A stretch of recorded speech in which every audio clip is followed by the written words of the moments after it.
And we are. All right. Good evening, everyone. It's 6:31 p.m. This is the Joint Executive and Legal Committee meetings.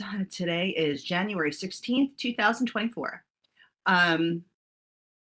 I'll start with the first agenda item, which is public hearing practices, and that applies for OCM, land use, and other items. I know this question came up at not the last board meeting, but I believe the board meeting before that, when we were reading in some public comments at the general board meeting, which is typically not the practice.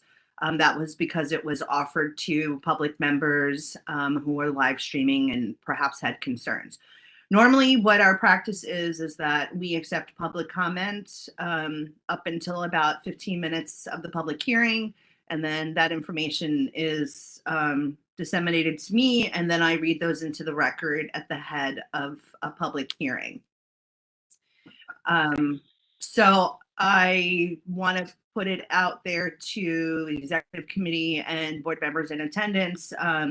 What else did you want to discuss about meeting practices?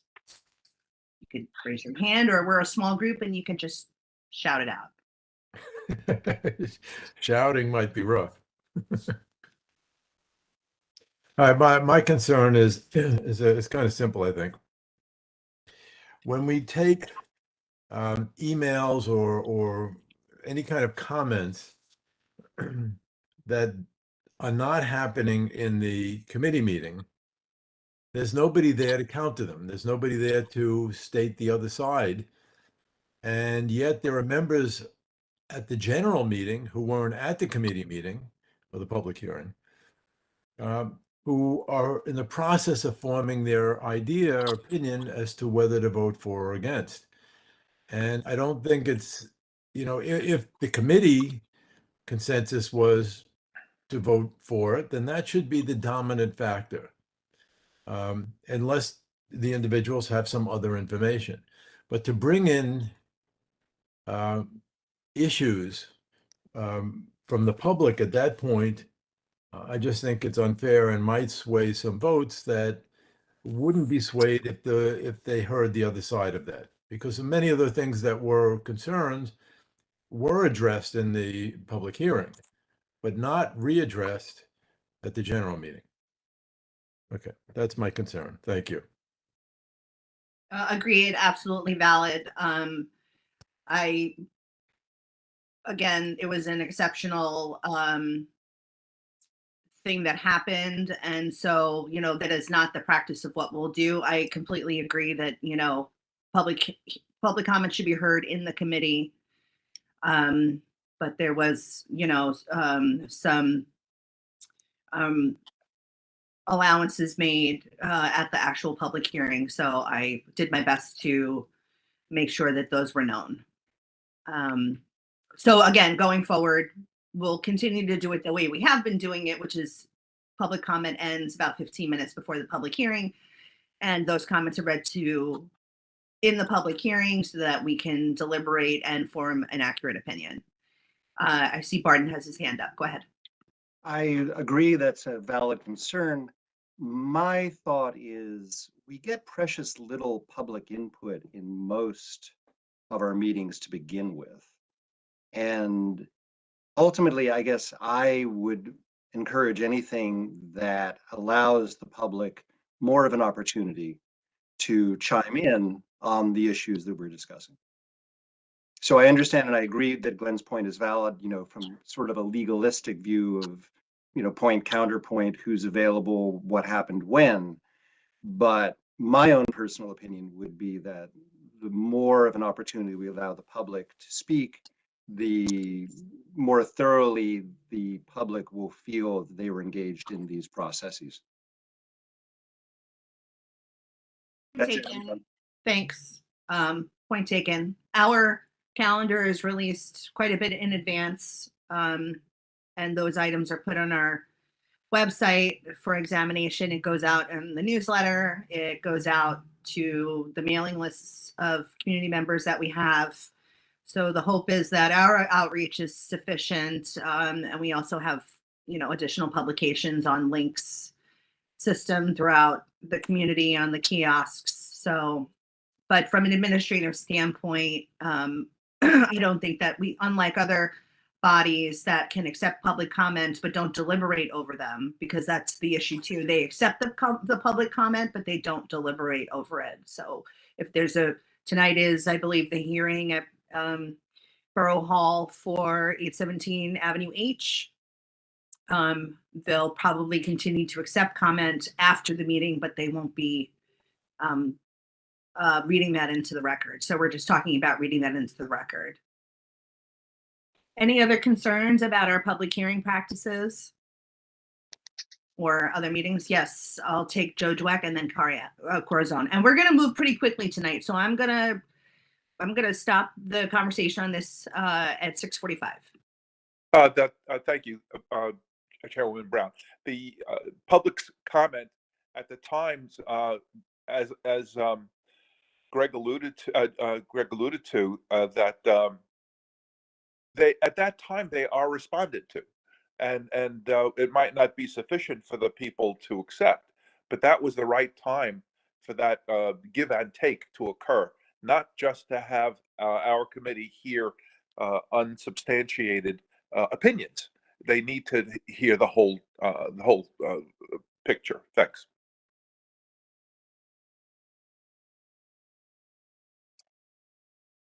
All right, Corazon, you're next. My only thought was just the manner of which people might submit the public comment. I guess because I'm only thinking about how we got that email with people's emails listed. That's just a concern. I don't know how we deal with that, but that was coming into my mind. Right. So how the community members got a small subset of board members' emails in which to send out those, comments is beyond me. I have no idea. It was probably a community interaction that occurred far in the future, and there was a collection of emails that a person had. So thank you for that. Steve Cohen. Yeah, I don't. I think. I mean, in terms of general principles, I think I agree with Glenn and Joe as far as what the ideal is. I just want to raise two things from the meeting that I thought were relevant for that, but maybe not so much going forward. But just wanted to flag. First one is more of a comment, and that was one of the two people that emailed. I think we said at the meeting that part of the reason why they were allowed, why we accepted the email was because they weren't in attendance or watched by Zoom. But one of the two definitely was in attendance. So it definitely seemed like that was a bit of an unfair second bite at the apple situation. And I guess related to that, I guess there was a little bit of weirdness or confusion, at least on my part, as to the handful of people who attended the board meeting, who had also attended the public hearing, and I guess had signed up for the public session, but then weren't allowed to speak after we already made the decision, which I guess makes sense. But I guess I don't know if there's any explanation as to what they thought was going to happen, and I guess I just have a little discomfort about this idea that the person who emailed gets the second bite of the apple, but they don't. Just the line drawing just seemed arbitrary there, I guess would be my comment. Thanks.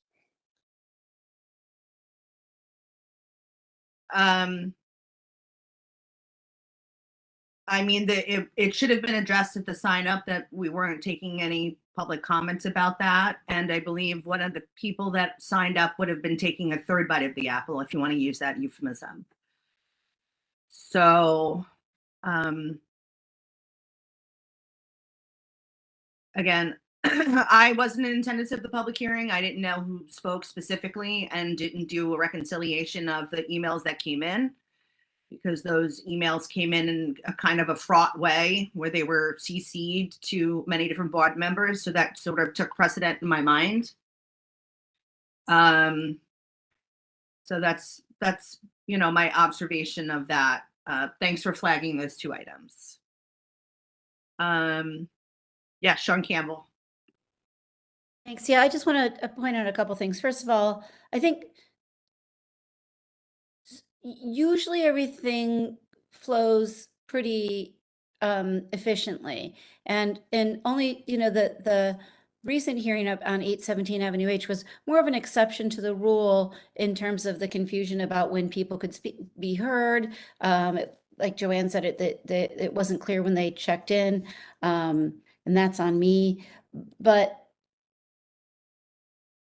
there are additional opportunities to take bites of the apple, and I try to make sure, especially on items that are more controversial, I make sure, like I sent out to everybody who emailed us the borough president's hearing date so that they know that's coming up. We keep an eye on BSA hearings. I don't tend to resend those to people because we don't have that many controversies, but when one is close, I send that out. So I do try to make sure that members of the public know that they have additional opportunities at other steps in the process to be heard after being heard at CB14. And I think the reason why there was an exception to the rule at this was partly because I believe the board also has a responsibility to make sure that the members of the community who participate feel heard. And to Barton's point, there might not be that many opportunities to be heard, but a number of people came to that public hearing and expressed concerns that then weren't acknowledged in the recommendation that was going to the full board. And I think that was part of the reason why there was an exception to the rules and the process and the order of things. So to the extent that conditions can acknowledge community concerns without compromising the leadership role that board members play, and the understanding that you have that not every resident might have about the difference between as of right and what's being proposed, or the value we're putting on affordable housing or other things. I just want that responsibility to be reviewed as we move forward on upcoming public hearings. I'm sorry that got long. I'm a little out of it. Okay, thank you very much. Assuming there's no further discussion about this and we're approaching 6:45, I want to move on to the next item. With the next agenda item is CB14 bylaws, parliamentary procedure, and election rules for the board. So the reason why this item is coming up is because of when we had the, for lack of a better word, the search for the new first vice chair to replace Dwayne Joseph. By the bylaws, it is typically the responsibility of the executive committee to appoint that person to the position when there is a vacancy. To make it a little bit more democratic, I decided to accept nominations from the floor.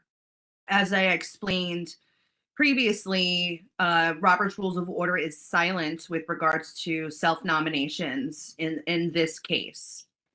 I spoke with someone who is very knowledgeable about parliamentary procedure and advised me in two ways. That number one, when Robert's Rules of Order is silent, you can either, there are some that interpret it as being prohibited. So if there is, if self-nominations is not indicated in Robert's Rules of Order, it is prohibited. And then there's another school of thought that believes that when it's silent, it's permitted. So then it becomes the decision of the person who's making the interpretation. So as per our bylaws, under the duties of the chair, one of my duties is to interpret and enforce Robert's Rules of Orders, except where otherwise provided herein. So that means that the order of precedence is that the bylaws supersede Robert's Rules of Order, and then Robert's Rules of Order lay below that in the function of this body. So in the manner in which that I said that self-nominations was prohibited, that means that it was the chair's rule at that time that we would not be taking self-nominations for the floor on this matter, because ultimately it is the executive committee's decision of who they were going to appoint. And it didn't have to be of the nominees that came from the floor. Those are theoretically considered suggestions, because ultimately our bylaws say that the executive committee will decide. So it could have been someone entirely different, but I believe that all of the people that were highly regarded for the position were nominated. So in the case where the chair makes a ruling, as I did then, as a body, we can go ahead, a member can go ahead and challenge that. And in a challenge, then the board will vote as to whether to allow self-nominations or to not allow. So that means we would be interpreting Robert's Rules of Order in the prohibited or the affirmative. It is allowed. So that's how things should be dealt with when it comes to Robert's Rules of Order. And I bring this to you as you conduct your own meetings in committee, and you may, be a chair of this body one day. And so that's a piece of information that I wanted you to have. The second question came up as to self-nomination after the nominating committee announces their slate, after they deliberate, right? So that would be at the February meeting. So a suggestion can be made to the nominating committee. You can certainly reach out. You can let them know that you have an interest, but it is the decision of the nominating committee to come up with the slate. If a person who desires to be on the executive committee is not on that slate, then there will be nominations from the floor. So that is how we will proceed with that. Let me just look at the agenda and see if there's anything else I wanted to touch base with. Okay. So after saying that, I'm open to have a discussion about this. We'll talk about this for maybe like another 10 minutes. So until 7 o'clock, and then we'll move on to the next agenda item. Yes, I see Carl Henry has his hand up. Go ahead. Sure. Thank you, Chairwoman Brown. Folks, good evening. And so the overarching question I have is just, given that for Robert's rules, we can interpret this as prohibitive or allowed, I'm guessing the question for the board is this something that we would do on a case-by-case basis then, in the event that we encounter something else that isn't explicitly listed in Robert's rules? That's it. So the procedure would be as per the bylaws that I would interpret it, hopefully making an informed decision in doing so. And everything that I bring before you, I bring with an informed decision. And if it seems unreasonable to a member of the board, then it will be challenged and voted upon. Does that answer your question? It does. Thank you. Okay. I'll move to Sean Campbell and then Steve Cohen. I don't know if this is bringing you out of order, but there was also the question of whether somebody on the nominating committee can be nominated to the executive committee if you want to, unless you're still, we haven't moved on to that yet. I mean, I can address it. The tradition has been that if you are on the tradition, and was likely that came from a chair's rule earlier before me, was the tradition is that if you are on the nominating committee, you will not be nominated. But that is not that is not a function of Robert's Rules of Order. That has been the custom and the tradition. So what would happen in that case, if the nominating committee identified somebody in their committee, then they would nominate that person. That person would immediately recuse themselves before the nomination occurred, and then the member at large would step up. We get into a more complicated situation when we don't have a full, when we don't have all positions filled. Let's say that there were two people that were nominated from the committee, and both members at large were utilized. So that is my understanding. Did that cover it? Okay, thank you. Steve Cohen. Yeah, I should remember this because I've been through this enough times, but can you just refresh my recollection as far as the mechanics in terms of the nominating committee will announce a slate, and then if I guess part of why I don't remember is because I think every time the slate there's been no objections to the slate. So in terms of the mechanics, if someone wanted to run who wasn't selected for the slate, do we go one by one for each seat, or does someone have to nominate a full slate in response? I just don't recall what the mechanics were. Thanks. Right. So nominating committee will go before the full board and announce the choices. And then nominations from the floor will occur. If there is another member who is nominated, then they would be put on a ballot with the member who is chosen by the nominating committee. So the ballot, it would not be casting a single vote. It would be actually casting ballots. So if there was one choice, if there was two choices for chair, one nominated by the nominating committee and one nominated from the floor, then you would have two choices on a ballot for chair. And same for all of the other positions. Does that answer your question, Steve? Yeah, I think so. Thank you. Yeah, it happened once as a board member for an at-large seat, and that's how it went. Next is Joe Dweck.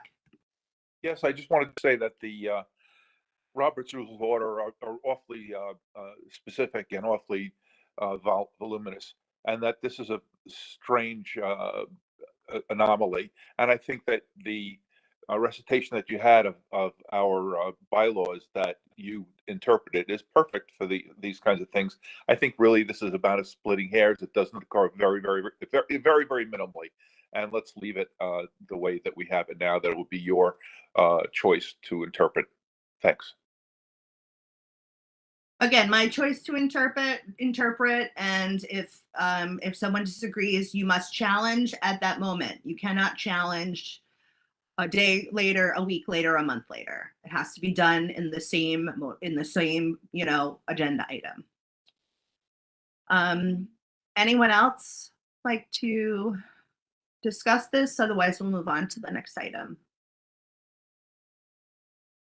Okay, seeing none. Next is we're working on the performance review for District Manager Sean Campbell. Joanne, I'm sorry to jump in. Before you do that, though, back up on the agenda on the meeting public hearing practices. We also had OCM hearings listed on the agenda. So before moving on to another item, was there something that you wanted to ask about the OCM hearings or review with the executive committee? I'll be honest, I don't remember. I know. It has to do with the fact that the first thing that comes to mind is the fact that these applications are coming to us completely unvetted, and they are self-certified. So, but I'll let you remind me what I can't remember. Yeah, I think it was just sort of making sure that the executive committee understood that that we're hearing these with very little information, both from OCM or on the applications themselves. Most of the applications are coming in improperly filled out. The office is taking time to reach out to the applicants and try and get them to refile those applications. It just feels loosey-goosey, and maybe it's moot now that we're going to have so many fewer because of the deadline. I think we have one more on the agenda, but we were going to just review that, just kind of say it out loud that just so that the executive committee is aware how helter-skelter it all feels. And then also we usually use this time to get affirmation from the executive committee about handling state liquor authority applications administratively, as we've been doing in the past. I just like having that sort of re-upped annually. Okay, I'll address those one at a time. So, just again, a look back in time, or a look back in how this process happens. An applicant wants to pursue a dispensary license. they find a location. They fill out an application, a notice to the community board, which will be included with the package, right? And they are required to self-certify as to distances from sensitive sites. As we've seen in 2 applications, or 1 application and 1 no-show, they were less than 500 feet from the school. So this puts a tremendous burden on us to do our due diligence, which, if you ask me, is rather unfair with everything else that we have to do. So that's where we are with this. Things that come before us need to be scrutinized with regards to those items, that nothing can really be taken at face value, because again, the Cannabis Board hasn't even opened the envelope. Our recommendation is in the envelope, and it's really a bad way in which to go about this. It's a real waste of our time, waste of tax dollars, and you know, staff oversight of this as well. And then, so if you have questions about cannabis, I'll take them now, and then I'll move on to the other items so we can, you know, be all tidy. So I see, Barton, you have your hand up. Yeah, it's something I've complained about. I totally echo all of your thoughts. I find it extremely frustrating and perplexing that you would think applicants would be falling all over each other to have the legal route.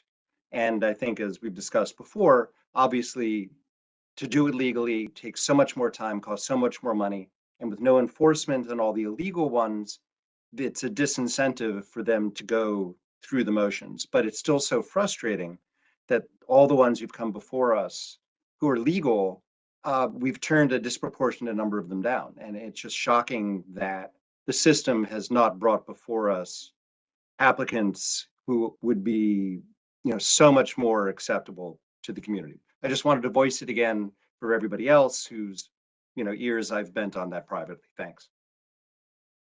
Well, it's the applicants bringing themselves before us, no agency, no nothing, and that's the problem. I'll take Florencia, and then we're going to move on quickly.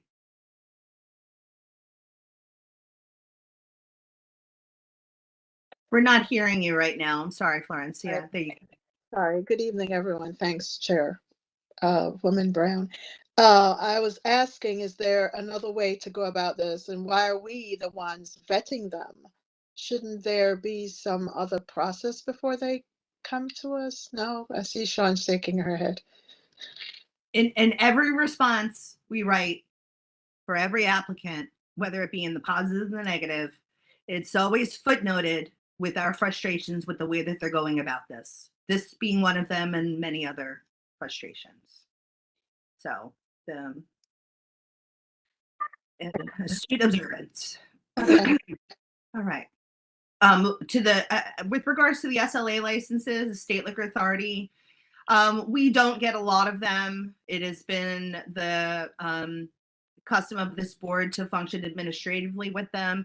The applications come in, District Campbell reviews them. She coordinates with the 70th precinct and any other stakeholders, gets feedback, and if there's no glaring problems, they are administratively.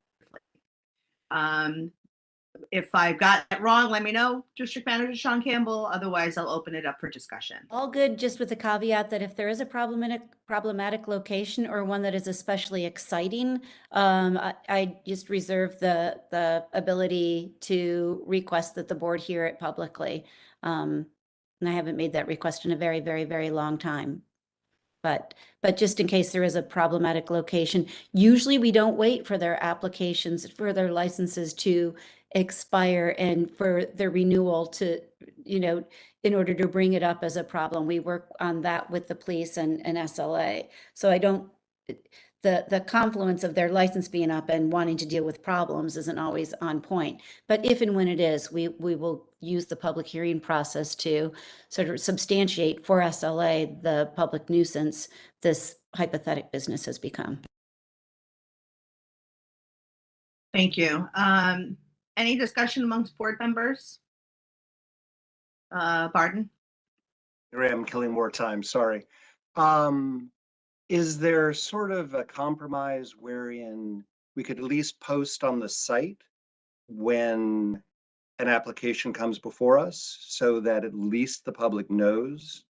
Because, I mean, you've heard me say it before again as well, because when I was in CB3 Manhattan, our SLA meetings, again, that's the Lower East Side, East Village, they went for 3 and 4 hours. And I certainly don't wish that upon us. But still, it was always a very involved discussion with the neighborhood. And again, you know, my sort of shtick about more public involvement.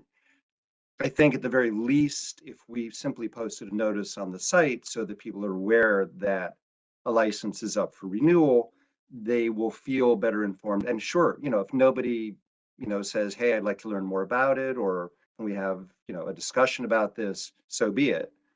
But I still think it would be worth somehow finding a pattern whereby the neighborhood at least feels alerted to these. Thanks. Sean, I have a question. In the process of this application, do they have to make public notification in a publication? Like, you know, when you form an LLC, you have to run your notice. Do you know? Not that I know of. They have to inform the community board, the municipality, with a 30-day notice. And then I get a lot of requests for 30-day waivers, but I don't grant the 30-day waiver since we're not having a hearing on them anyway. You know, they've got an easier process with us anyway, so I don't grant the waiver. That's all I know they have to do. Okay. Well, just a reminder tonight, you know, we're meeting remotely, so we can't make any binding decisions, but I can certainly explore once again with Patricia the capacity of the website to and how and where we would list, you know, upcoming applications. the last question will be from Glenn, and then we're going to move on. I'd just like to say that I would love to find some way, along Barton's thinking, to notify the people around the potential site, so that they would know that there was something going on and that they could have a say. I don't know how we could do that, but I just want you to know that I would be very much in favor of pretty much any way that we could come up with. Thank you. I mean, you know, the only, and again, this is just a suggestion, not a promise. One thing we can do is open up a hearing and close a public hearing with saying that the application will be, you literally open the public hearing, see one that is going to speak about it, and then just move into administrative as to having us deliberate it. That's one thought that we can do, and that might be better than posting it on our website. So let's consider feasibility if we have 3 OCM hearings and we have 2, you know, open and close SLA hearings. It is quite a burden. You know, there's this function of as a meeting gets later, it's no longer accessible. So just want to keep that. So let me think about that. And we have 2 ideas on the table. I see that there's some interest in more public input on these. Okay. All right. Okay. Moving on to performance review for District Manager Sean Campbell. The last one we did, I want to say it was June 21st of 2022. That was the last time we had a performance review. That was also an executive committee. So what we'll do is I'll ask a series of questions that are very similar to the questions that were asked last time during that last performance review, and take it from there. Are you ready, District Manager Sean Campbell? Yeah? Okay. So, under the category of overall performance, so what accomplishments are you most proud of this year?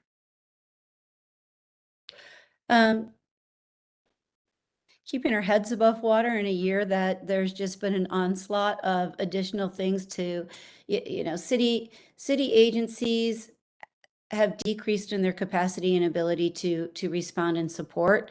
At the same time, issues, we've had more land use issues. We have 2 migrant shelters. We had 1 shelter when we did this last time. We now have 2 DSS shelters. So they're heavier lifts with a less experienced staff. And I think that we're still managing service delivery at a high level, as evidenced by the gratitude that's expressed by community members.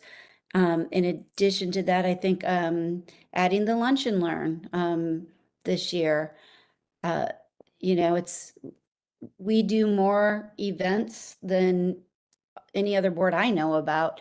So being able to do even more than our more feels like accomplishment. And we're not even halfway through, but they feel valuable. Thank you. Next question. Which goals did you meet and which goals fell short? You can go in any order with those, or it could be a mix. I think building a team with 2 new staff people and getting ourselves to the level of the high functioning level of the 2 veteran staff members we had up until a couple of years ago was a goal, and it's both been met and also unmet because there's still staff development to do. I think the team building has definitely worked. I think that we are, you know, working together with a great deal of open communication and are making our conversations goal oriented and improvement oriented. But you know, it still feels like there's still a level of supervision that I didn't have to put forth in the past, that I would like to decrease over time as the level of responsibility and initiative increases at the staff level. So then you're saying perhaps a goal of adoption of high level function adoption is a little slower than you'd like right now? Okay. Yeah. Good. And initiative taking and just sort of kind of espousing the culture of the board and understanding that every interaction with the public reflects on me most immediately and the board generally. Thank you. Last question of overall performance. What can the board and the chair do to make your job more either enjoyable or productive? I think I put out an email today that might have alluded to this, but you know, supporting one another. If you're there a lot of you here tonight that show up to committee meetings beyond your own committee meetings.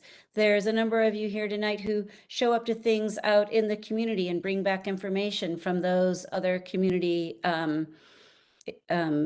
events. And so more of that, I think, with the lunch and learn, for board members to jump on and support the co-chairs of the committee and support the work that the staff has to put in I'm not going to lie, December was a really hard month and January feels kind of hard too. It's akin to putting together 10 committee meetings for 1 month. And Steve Cohen, you actually said something the other night in regard to libraries and utilizing volunteers, and it made me think about how much work goes into getting 1 hour. It's like probably 3 or 4 hours of work for every 1 hour that a volunteer volunteers.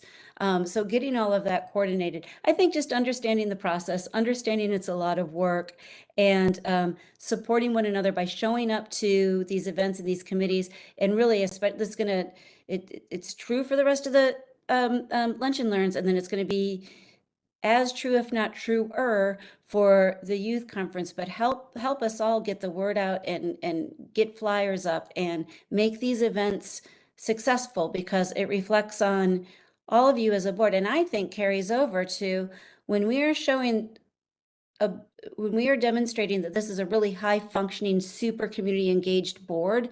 I feel like it sort of then brings more weight to the decisions of the board that aren't even related to the youth conference or lunch and learns. So that. Yeah, I'll absolutely agree. The way that a high functioning, super engaged board carries a lot of weight throughout the rest of the city, for sure, from my observation. In terms of so for the next category, areas of improvement, what goals or deliverables did you feel you could have improved upon or crafted to a higher level?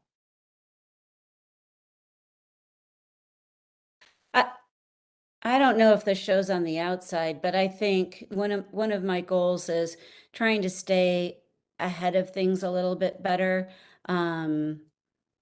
Just being more organized and not feeling like we're flying by the seat of our pants, or in a rush to get our, no matter how far in advance we start to look at the following month, it always feels like a rush to get our monthly schedule out to the public. And I think some of that has to do with the fact that it's hard to get speakers to, when you're calling them in the middle of December and asking them, or the beginning of December, to ask them to show up for a late January meeting, they're not feeling like that's a sense of urgency. In my mind, it's urgent because I need to get the calendar out the following week. So I'm either communicating that better so I get those people to commit sooner, or just sort of playing it ahead, even further ahead, and when I'm talking to people about whether, about what they're saying is very interesting, my committee might like to hear it, can we put you down to circle back for spring meetings or something like that? It just always feels so behind the 8 ball in the office. I absolutely hear what you're saying, and I think it's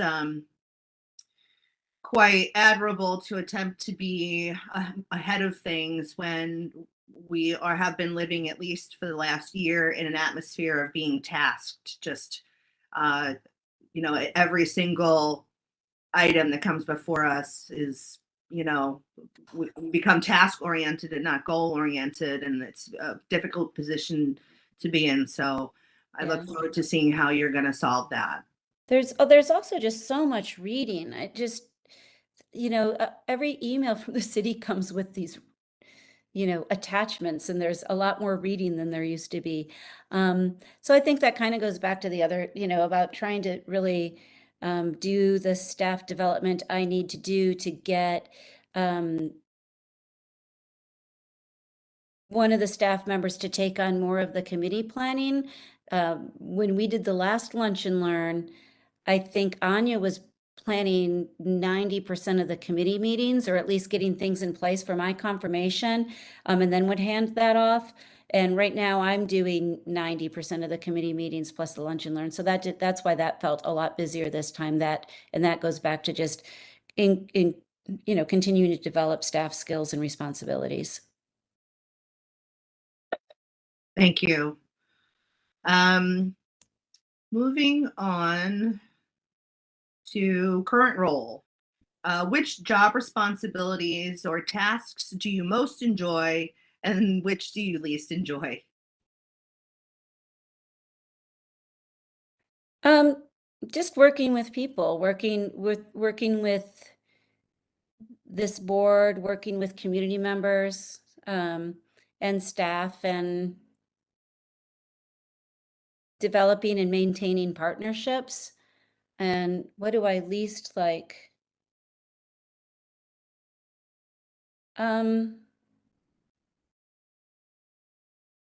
Oh, The systems that we have to use, I am terrible at putting my the service delivery that I do into Airtable, which is the CRM system that we're using. And then I rely on it so much. I ask Sarah and Patricia to give me data out of Airtable all the time. And then I cringe because I know I'm behind on putting my own casework into Airtable. I also hate everything in FMS. That's our financial management system. Hate that thing. So lucky that Patricia loves to nerd out on these things and has developed great systems to make it easier. And actually, you know, and I announced this at a board meeting, Patricia's also gotten so skilled at FMS that we hosted other Brooklyn community boards who, because we all complain about FMS. I'm not the only one who hates it, but Patricia sort of hosted and led an FMS training system. So Brooklyn boards are trying to build their own capacity in sharing best practices and skills development. And then I heard her on the phone just today. Other boards call her for tips and tricks. So that's great, but it doesn't make me like the system any better. City time, reporting hours on that city time system, that's just that system's a jerk. Stuff like that. But I do it. Let's not forget entering the district needs statement and how terrible that is.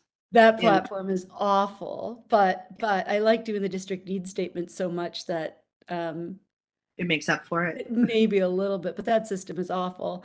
Yeah, and then there's a system called Passport, and we don't even use it anymore. Melissa, you know this one? It is a beast, and I think the last time I was supposed to use Passport was for our water rental when we had like the water machine, and it brought me to tears, and I just paid for the darn water out of my pocket. This was about 3 years ago. I'm like, I'm just writing a check, and I'm never buying anything on Passport again, and here we are still today. Thank you. So the next category is future outlook. What are your most important goals for the next year? I think working with Patricia to continue to build out the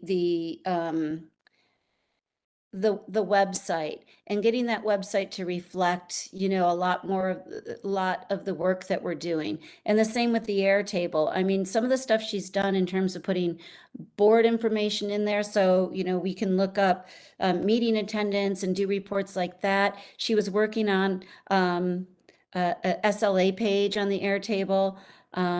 So trying to make things so they're a lot more automated and we can get reports and data. And so the next time I do district needs statement, I can pull up, you know, every issue we have brought before DOT and break it down into subgroups and then measure the amount of time it takes DOT to do A, B, C versus D, E, and F. And I'll add to complimenting that today I was on the website several times, and after the decision was made to have a remote meeting, there was this great little banner that came up that was like an alert that you had to physically click off that lets you know that the meeting was moved. So very, very impressive. I really like. I think, you know, trying to gear up the conference room so that the meetings in the conference room, I think we've had a couple of bugs and I want to get that all addressed so that those are, so that's just a more powerful meeting tool. Thank you. Next question, what professional growth opportunities would you like to explore in order to reach these goals or enhance them?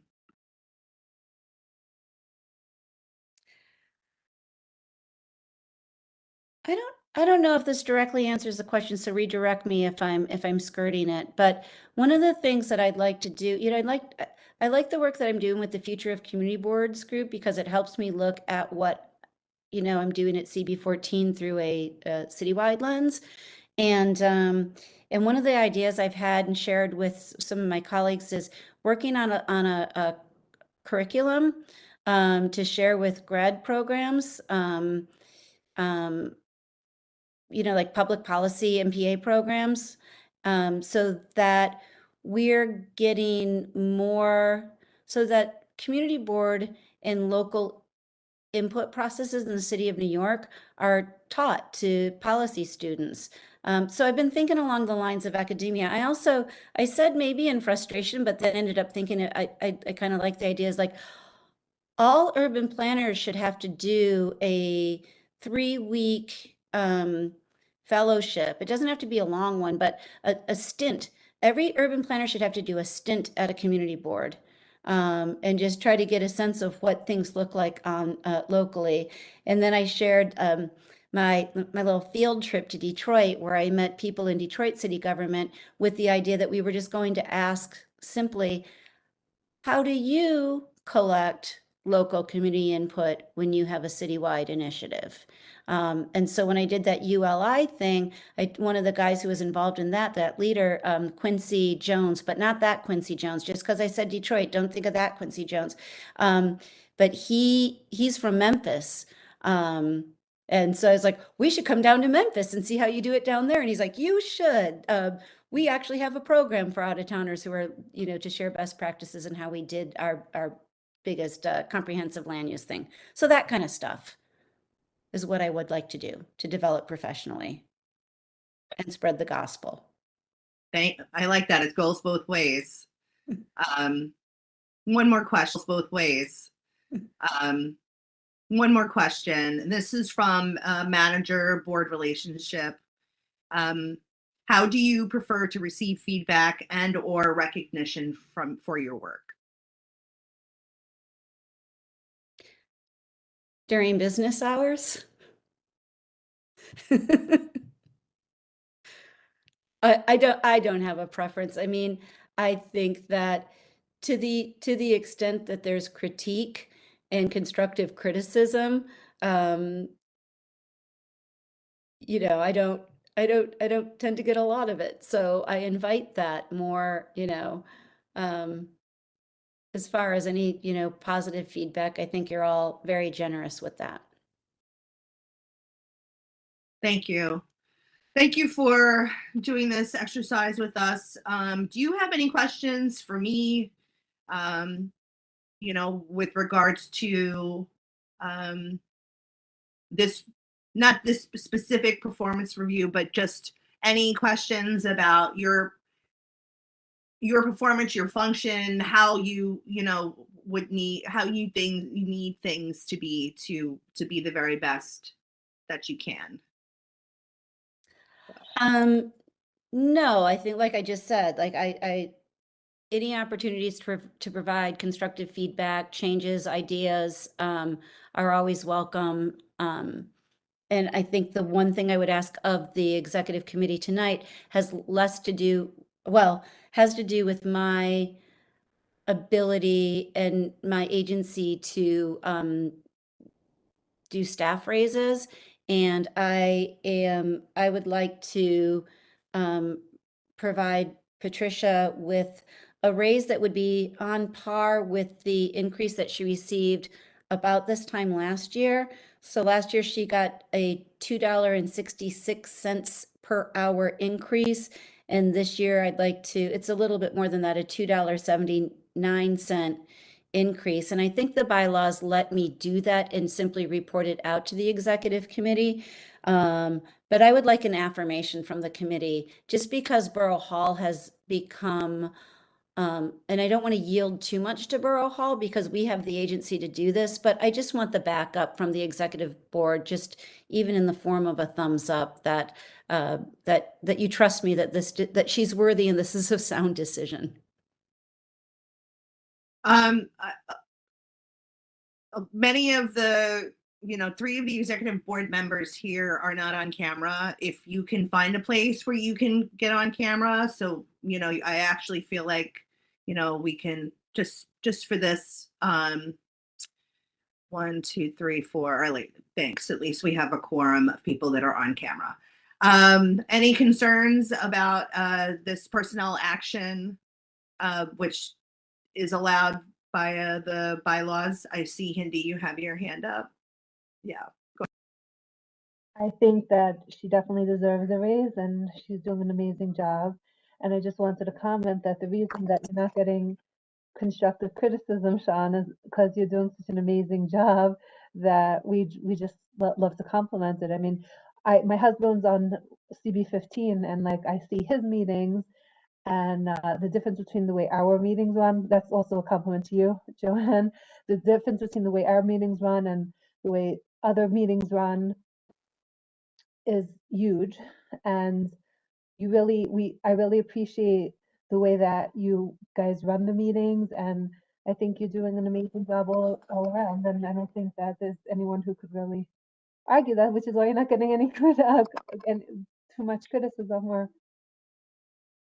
We appreciate you both. Thanks, Cindy. I think that we've got a great legacy that we're carrying on. You know, we kind of resting on the processes that came before us, and then, you know, updating them and tweaking them to match our current culture. But we're fortunate to have that legacy. Yes, and things run well also because of you and your and all of the board members and how thoughtful they are when they respond to items. So do I have anybody that objects to this personnel action for Patricia Olander? All right, seeing none, since we're not voting tonight, I'll bring it to the general board meeting as consensus was that we feel this is appropriate. I just want to state for the record that according to the bylaws, the executive committee is responsible for evaluating the performance of the district manager and will likely review the district manager in 1 year's time or as necessary or as requested by the district manager. Sean, did you have anything else that you want to add tonight? Well, I had discussed with you a request for a modest salary increase. The last time I received a salary increase, it was a significant salary increase, but that was because I hadn't received one in, I think, 4 years' time.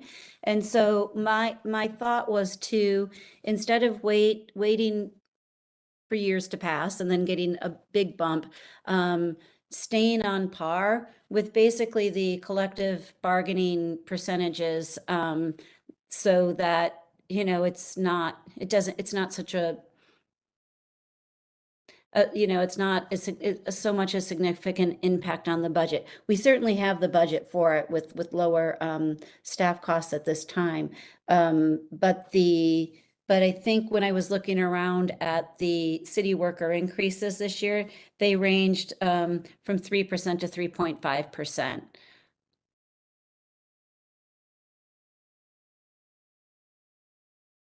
And I think that the chair I should have double checked this in the bylaws. I think the chair has the authority and you just report out to, but it's been done with executive committee approval in the past.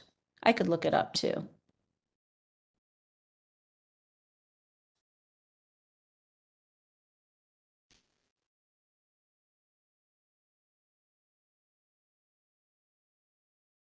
Joanne, we can't hear you. Sorry about that. Yeah, the practice has been to do it in executive committee, and I think considering sort of the temperature with PARS and Borough Hall, it's best to, you know, just get a little more belt and suspended about it, like, or stay at least belted and suspended about it. Yeah, the bylaws just say the executive committee shall review the performance of the district manager. So I think that salary increases would be are sort of implied in that evaluation. Are there any, is there any discussion amongst the executive committee members that are here tonight regarding a 3.5% raise of salary? None. Okay.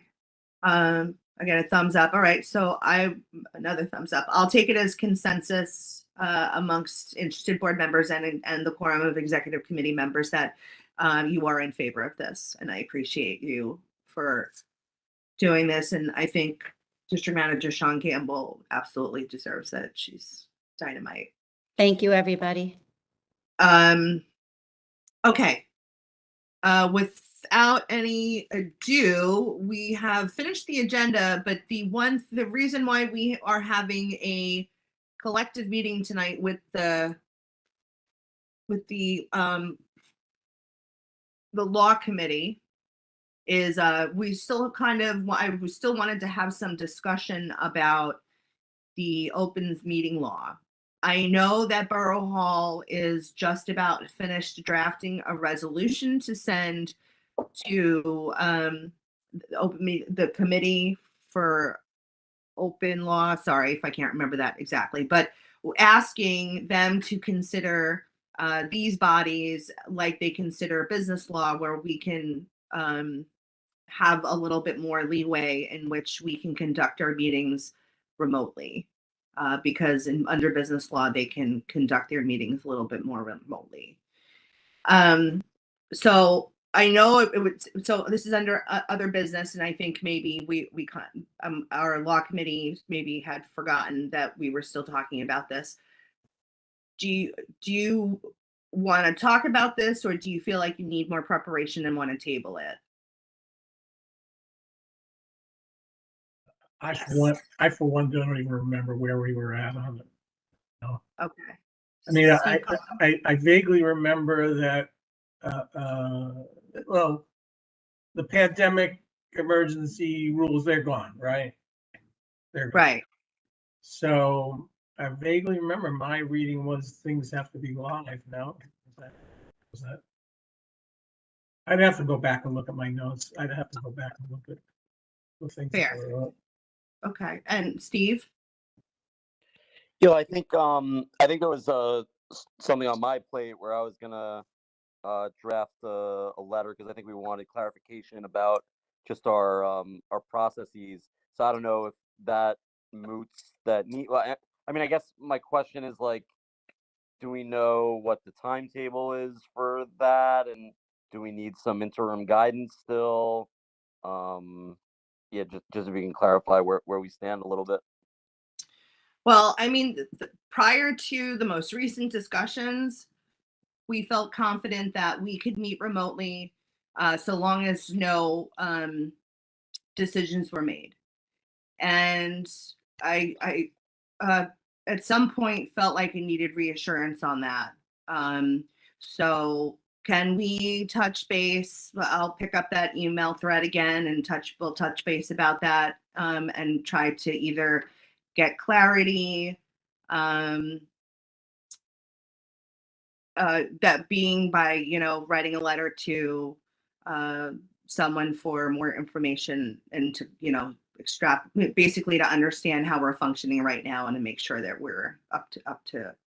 Yeah, so I think where we left off is I volunteered to put together the letter, so I can pick that up, and if I have any questions, I'll let you know, and I'll try to turn that around quickly. Okay. Thank you. Again, I think how we're functioning is well.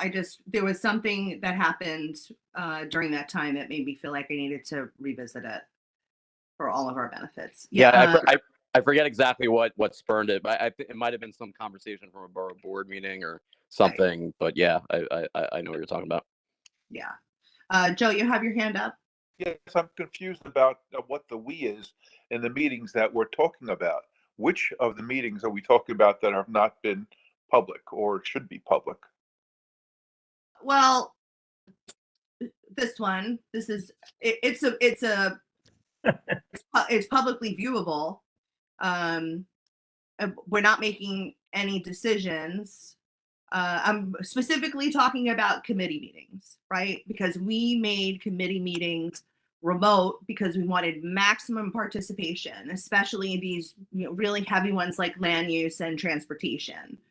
There are no decisions made in those. They come to consensus, and they go to the full board for ratification based on what they hear, what the report is. So I just felt like I needed to make sure that we could still operate in this way, because I think it is the best for the community if we can be as accessible as possible. We're talking about subcommittee meetings, but executive meetings by definition are only the executive committee, I trust. No, all of our meetings are subject to the New York State Open Meetings Law. So any meeting at which business is being conducted, I think, is the phrasing. And so the way the board has chosen to operate in maintaining remote committee meetings is to say that there's no business being conducted. There's only recommendations being brought to the full board and to the full board, which are open, which are public meetings that are, held in a public space to which all members of the community have access. That's where the business gets conducted. The recommendations are then finalized into action. Does that make sense? No, I'm sorry, it really doesn't. Maybe I'm being confused, but at our public monthly meetings, we say that the business of the board is conducted at the subcommittee level, and so if that's true, that's where we want the public to voice their concerns, and that has to be accessible to them, does it not? It is accessible. They are, I mean, you've been on many committee meetings, well, maybe you haven't, but we have many members of the public that join our transportation and housing land use and are called upon. And if it is something controversial, we have a public hearing about it in person. So, I mean, for example, anything that's going to have to do with the Flatbush African Burial Ground, that will be in person in a public hearing. We've been doing these public hearings. I mean, housing and land use could very well have had a committee meeting on City of Yes, but they're too big and they're too bulky and they need more public input. So we do those publicly. But links are available. All that has to be done is made a request to the office and you get the link. So we have plenty of members of the public that join us in our committee meetings. You feel a little bit better about that? Well, look, I don't want to beat a dead horse. I think that maybe I'm confused about the meeting things, but I thought that the subcommittee meetings are primary for public input. That's what my understanding is. Public input, yes, but not necessarily board action.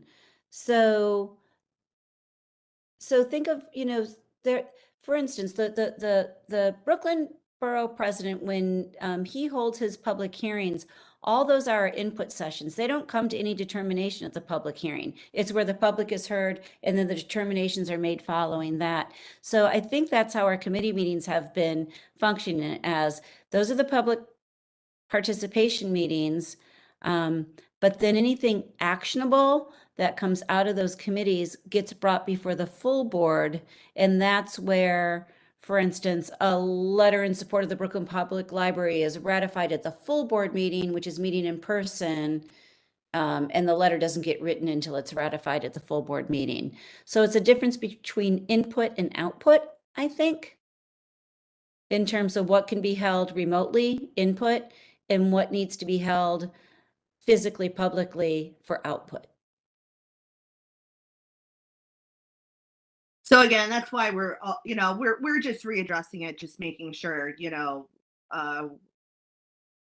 the reason why we're doing this too is because we looked at the data and we look at the attendance of all those committee meetings during the period in which the open meetings law allowed them to be done with decision making, right? And we had excellent attendance and we wanted to maintain that. So, but that's why we're having this conversation, to revisit it and make sure that we're still up to bar. All right. Any other discussion? Okay. Well, did pretty well. 40 minutes. We got this stuff done. I want to thank you for joining us tonight, and I'll report out on all of this at our general meeting in February. All right. Well, I'll adjourn the committee meeting. Thank you. Thanks, everybody. Thanks, everybody. Have a great night. Have a good Hope night. to see you on the Lunch and Learn tomorrow, 1 o'clock, from 1 o'clock to 2 o'clock. It's going to be another good one. One did Have a too. good night. See ya. Bye-bye. Have a good Bye-bye. night, all. Dawn. Good night, everyone.